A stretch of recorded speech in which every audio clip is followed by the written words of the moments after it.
9명 중에 지금 7명을 해임을 했는데요. 그렇습니다. 변호인단 스스로 사임한 게 아니라 지금 해임을 한 거죠? 그렇습니다. 박근혜 전 대통령 측 변호인단이 모두 9명입니다. 예. 말씀하신 대로. 그중에서 유영하 변호사 그리고 최명순 변호사 빼고 7명이 해임이 된 거죠.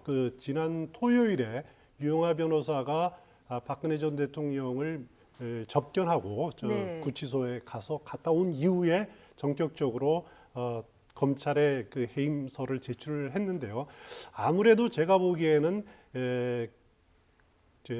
박근혜 전 대통령에 대한 변호 전략을 놓고 예. 서로 좀 생각들이 어긋난 것이 아니냐라는 생각이 내분이 듭니다. 있었을 것이다. 그렇습니다. 박근혜 유영하 변호사 측은 계속해서 부인하는 전략으로 예. 일관하지 않았습니까? 결국 박근혜 전 대통령이 그렇게 생각하니까 유영하 변호사도 그것을 받아서 그대로 이렇게 전략을 썼던 건데 네. 반면에 일부 이제 다른 변호사들은 인정할 것은 좀 인정해야 되는 것 아니냐, 그리고 부인할 것은 또 명확하게 부인하자라는 이런 이제 전략을 써야 된다라고 네. 주장을 했었는데 그게 받아들이지 않은 것 같고요. 그리고 다른 변호사들은 유영하 변호사가 너무 정보를 독점하고 있다. 그래서 심지어는 박근혜 전 대통령이 무슨 접견 내용도 면담 내용도 우리가 모른다라는 그런 소외감 때문에 일부는 또 이제 다 언론 인터뷰로 그런 불만을 토로하지 않았습니까? 네, 그렇죠. 그런 부분들 때문에 아마 믿을 사람은 역시 유영하 변호사밖에 없다. 이렇게 박근혜 전 대통령이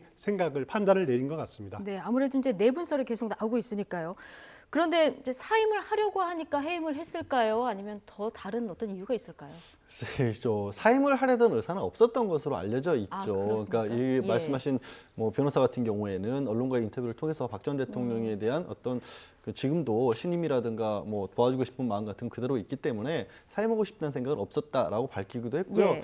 또 저도 약간 고개가 갸웃거려지는 거 하나가 다른 변호사분들이 박 전 대통령을 접견이라도 해보고 만나보고 얘기라도 나눠보고 어떤 생각인지 들어본 다음에 도저히 안 되겠다 싶으면은 사임을 하는 그런 예. 순서를 밟은 게 아니라 유영하 변호사밖에 들어와서 만난 사람이 없지 지금 않습니까? 최명성 변호사 이 2명만 만난 두 명만 거죠? 잠깐씩 만났고 유영하 예. 변호사가 거의 이제 매일 갔었고요. 그래서 네. 다른 변호사들 같은 경우 자신의 의견을 개진조차 못 해본 상황에서 사실 해임이 된 상황이라서 저도 변호사긴 하지만 이럴 경우에는 상당히 당황스러운 어떤 상황일 것으로 보인다. 왜냐하면 뭔가 좀 이 구속까지 된 상황이면 전략을 변경할 수도 있고 뭔가 문제점인지 의견도 나눌 수가 있고 이렇게 팀플레이가 좀 된 이후에 이런 일이 벌어져야 되는데 그러고 나서 도저히 안 되겠다 싶으면 새로운 어떤 변호인단을 꾸린다든가 하는 일이 있어야 되는데 그냥 기존의 전략을 일괄되게 유지하는 차원에서 그냥 나머지 반대했던 분들은 해임을 시킨 걸로 보여서 예. 상당히 앞으로의 박 전 대통령의 재판 과정도 좀 불안불안한 어떤 심정입니다.